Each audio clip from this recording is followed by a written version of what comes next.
সেই হরের অজয় ধনুকখানা এনে রেখেছিলেন আমার পিতার ভবনে। এমনকি আমার পিতাকে তিনি সপ্ত করায় আবদ্ধ করিয়েছিলেন।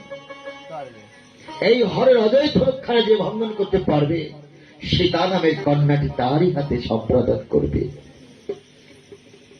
আমি আমার পিতার পিত্রালয় ক্রমান্বয়ে বড় হতে লাগলেন। বিবাহের যোগ্য হলেন। পিতা আমাকে বিবাহ দেওয়ার জন্য স্বয়ংবর সভা নির্মাণ করেছিলেন। সেই স্বয়ংবর সভাতে বহু দেশের রাজা রাজেন্দ্রগণ এসেছিলেন সেই ধনুকে গণ দেওয়ার জন্য। কেউ ভঙ্গন করতে পারেনি। যখন কেউ সেই হরের অজয় ধনুকখানা ভঙ্গন করতে পারলেন না, আমি আশার সঞ্চয় ছেড়ে দিয়েছিলাম।